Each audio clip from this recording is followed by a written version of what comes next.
Now about each nerve, something about each nerve. First, iliohypogastric.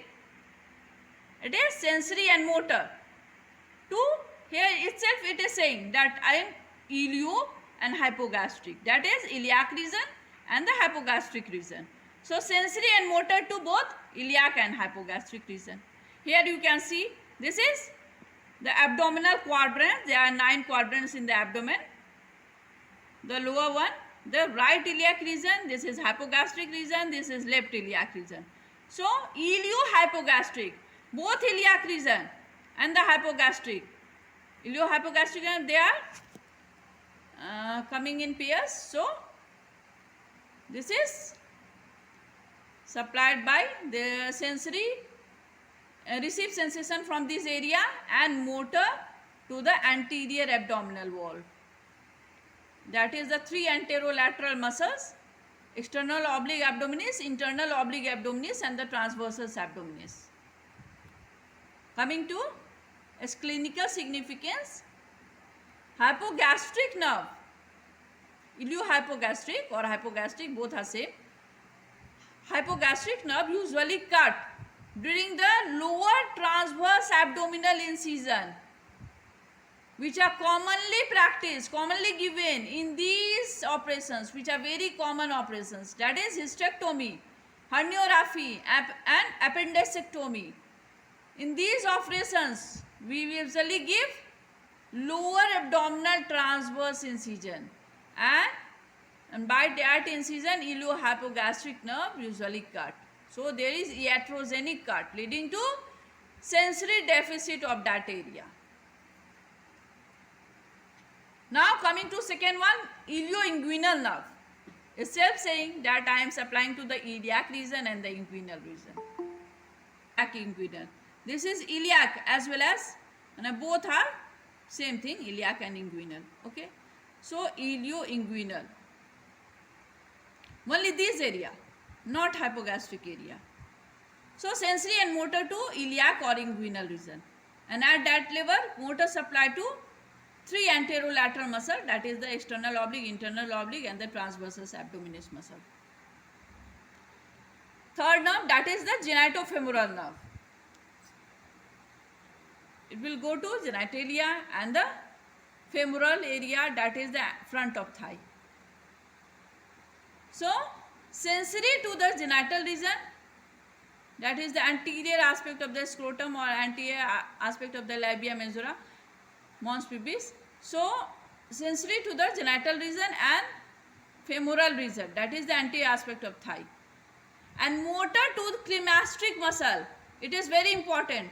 Cremasteric muscle is supplied by which nerve? Genitofemoral nerve.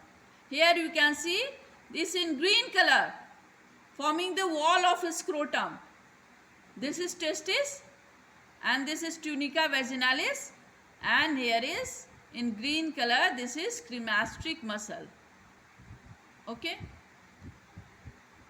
Now coming to obturator nerve, it is sensory to the medial aspect of thigh and the motor to all the medial compartment thigh muscle. Medial compartment thigh muscle, that is adductor muscle, adductor magnus, adductor longus, adductor brevis, as well as obturator externus and gracilis. So here we are seeing this is our obturator nerve. We divide into the anterior division and the posterior division. Often asked in the exam, which division is going to supply which muscle. So here there is one mnemonic I made for you people, that is anterior division, oe pagal, posterior division, mob.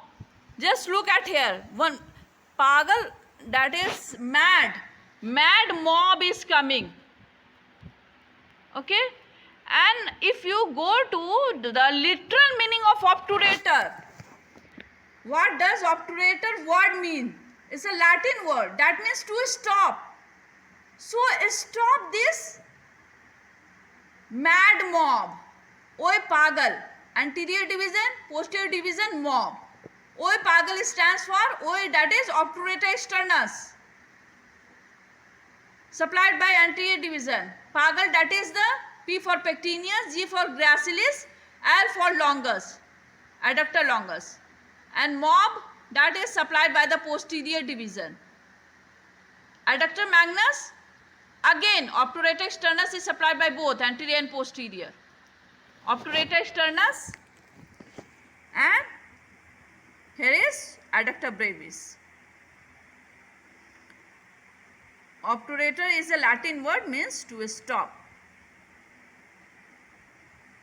Now coming to the accessory obturator nerve. It is only present in 29% of the population, and its fiber intermingle with the main obturator nerve. Now posterior cutaneous nerve of thigh.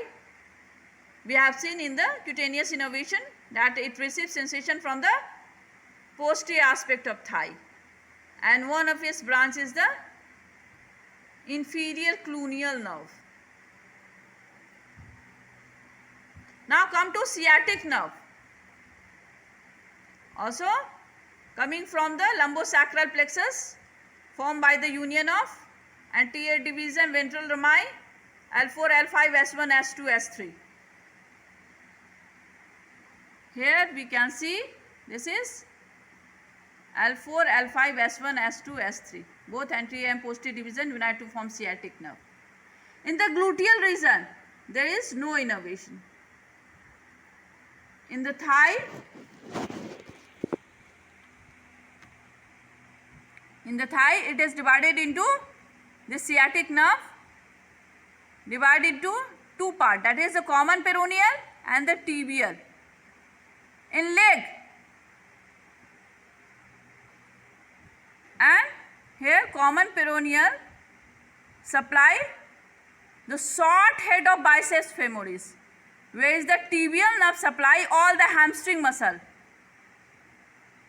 That is the hamstring muscles are this is thigh, yeah, back of thigh. Semimembranosus, semitendinosus, ischial head of adductor magnus, and the long head of biceps femoris. All are supplied by the tibial nerve. Whereas only one muscle, that is the short head of biceps femoris, is supplied by the common peroneal nerve in thigh. I am talking about thigh. Now coming to leg. Now at the level of medial side of the neck of fibula, it common peroneal divide into two parts, that is the superficial peroneal and the deep peroneal nerve. Superficial peroneal nerve, it is the main nerve for the lateral compartment of leg, lateral compartment, where there is only two muscles, that is peroneus longus and peroneus brevis. Whereas the deep peroneal, it is the main nerve of the anterior compartment muscle, that is tibialis anterior, extensor hallucis longus, extensor digitorum longus, and peroneus tertius. There are four muscles in the anterior compartment which is supplied by the deep peroneal nerve. And in the posterior aspect of leg, tibial nerve supply posterior compartment muscle. Posterior compartment muscle divided into two parts, that is superficial and deep. In the superficial group, gastrocnemius, soleus and plantaris.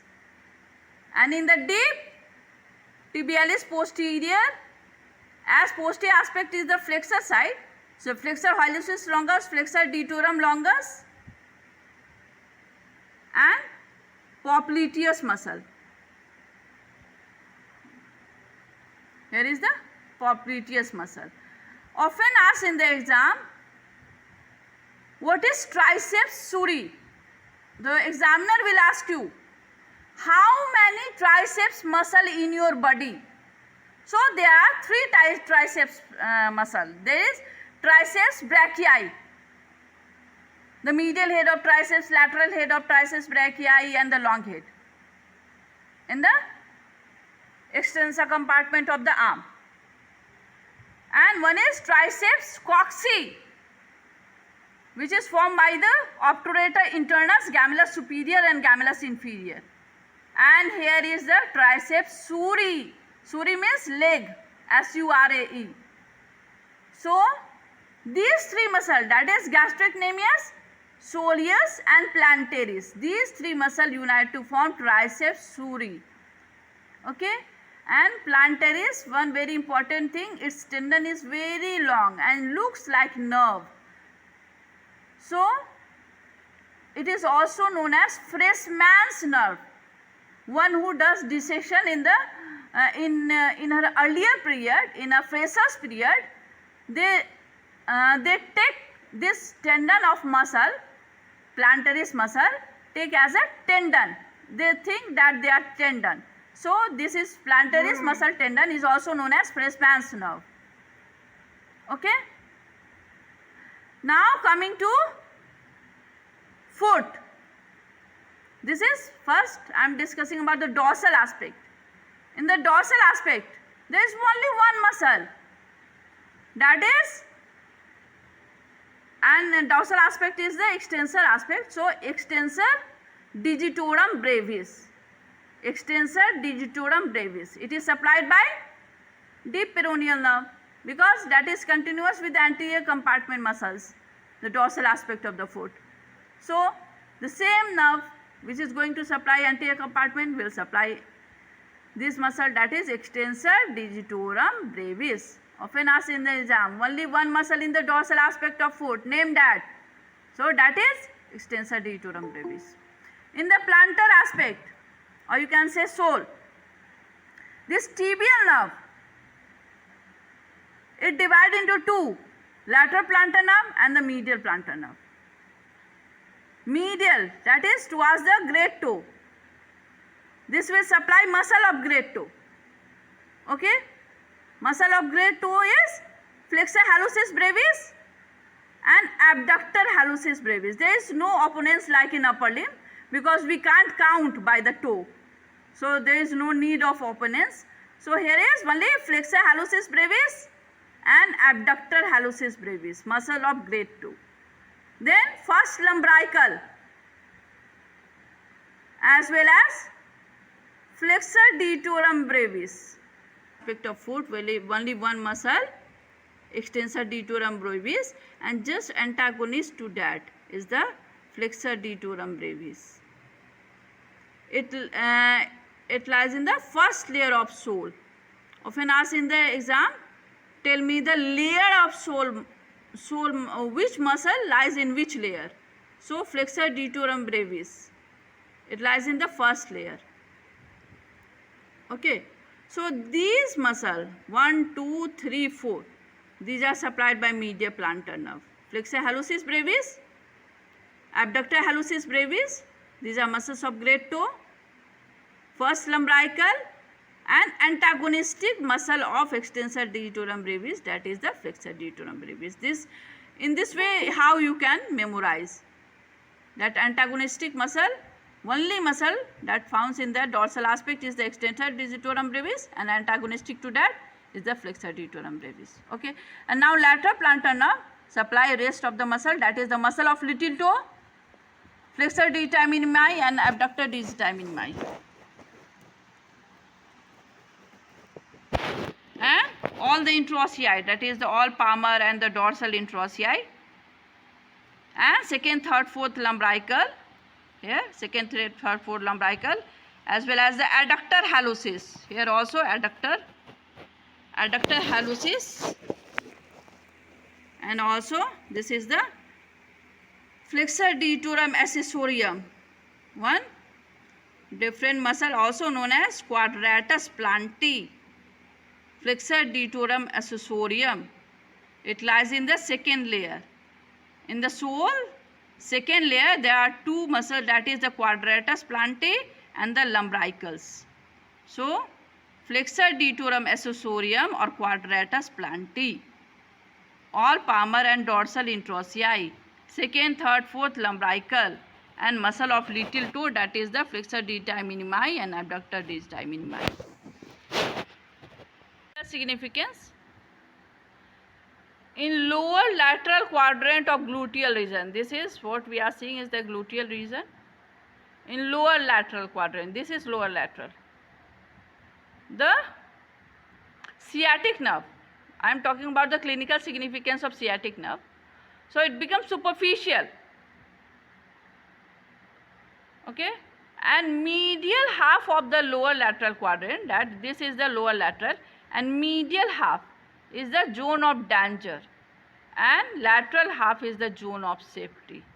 Often asked in the exam, okay, the sciatic nerve becomes superficial in which area? So lower lateral. So we should not give IM injection over here. But out of this lower lateral, the medial half is the zone of danger and lateral half is the zone of safety. Because all the branches from the sciatic nerve coming out from medial side. So they are prone to be injured by the syringe. So the favorable site for IM injection is upper lateral quadrant. In between, second clinical significance, in between quadratus femoris and adductor magnus, sciatic nerve runs over hip bone directly. When we sit on the edge of a table, it gets compressed, leading to sleeping foot syndrome. It is also very important, an important viva question, that when sciatic nerve runs in between which two muscles? So you can memorize by CUM. Q for quadratus femoris and M for magnus. CUM. ये बुला रहा है कि आओ मेरे बीच में आओ, तब ये स्लीपिंग फुट सिंड्रोम कर देता है. ठीक है. So when sciatic nerve passes in between the quadratus femoris and adductor magnus, it is directly over the hip bone and liable to be compressed if we sit on the edge of table, leading to slipping foot syndrome, that is the pain, tingling, numbness in the foot. Another one is the inferior gluteal nerve, which supply the gluteus maximus muscle, and superior gluteal nerve that will supply gluteus medius, minimus and the tensor fascia lata. Here you can see this is superior gluteal nerve. It is going to supply gluteus medius, this is minimus and tensor fascia lata. Okay, and this is our inferior gluteal nerve, supply only one muscle, that is the gluteus maximus. Very important, inferior maximus and superior medius and minimus. Clinical significance of superior gluteal nerve. When there is paralysis of these muscles, gluteus medius and minimus, or any injury to this nerve, that is superior gluteal nerve, that will lead to Trendelenburg test positive. पूछा जाता है exam में, Trendelenburg test positive कब हो जाएगा? When superior gluteal nerve will be injured or compromised, and when there is paralysis of these two muscles, gluteus medius and minimus. And there is also short note come Trendelenburg test. So you should read this Trendelenburg test in detail. Femoral nerve. Femoral nerve, it is formed by the posterior division of L2, L3, L4 ventral rami. Before crossing inguinal ligament, it supplies two muscles, that is the iliacus and pectineus, very important. Now it crosses inguinal ligament and divide into anterior division and the posterior division. And in between these two, there is lateral circumflex femoral artery. Often asked in the exam, which artery is dividing the femoral nerve into two divisions. So it is nothing but the lateral circumflex femoral artery. Anterior division, A for anterior and A for adult, P for posterior division and P for pediatric. Adult 21 year, pediatric 14 year. Chief Minister, CM, Chief Minister, and CM also cutaneous and muscular. So in the anterior division, that is adult 21 year, 2 stand for cutaneous, 2 cutaneous branch and 1 muscular. Where in the posterior division, that is 14, 1 cutaneous and 4 muscular branch. 2 cutaneous in the anterior division, it is medial cutaneous nerve of thigh and intermediate cutaneous nerve of thigh. 1 muscular branch to the sartorius muscle. Posterior division, 1 cutaneous saphenous nerve and 4 muscular branch, that is the vastus lateralis, vastus medialis, vastus intermedius and rectus femoris. Posterior division supply knee joint, where is the anterior division supply hip joint. Nerve to vastus medialis is very thick as it carry proprioceptive fiber from the knee joint. It is also a viva question, why vastus medialis nerve is so thick? Because it carry proprioceptive fiber as well. It is motor as well as it carry proprioceptive fiber. That's why it is so thick. Now lateral cutaneous nerve of thigh. It receives cutaneous sensation from the lateral aspect of thigh, this area. And very important clinical significance, that compression of this nerve. Here anterior superior spine lies and also there is attachment of inguinal ligament. In between these two, in between the anterior superior spine and the inguinal ligament, this nerve, lateral cutaneous nerve of thigh, get compressed, leading to meralgia parasthetica or Bernhardt-Roth syndrome. Very important viva question. What is meralgia parasthetica? It is nothing but the compression neuropathy of lateral cutaneous nerve of thigh leading to patna of lateral aspect of thigh. Patna is PTN, pain tingling numbness of the lateral aspect of thigh. Wherever there is compression neuropathy, it will lead to PTN, patna, that is pain tingling numbness over the region where they supply. So meralgia parasthetica or Bernhardt-Roth syndrome. Thank you.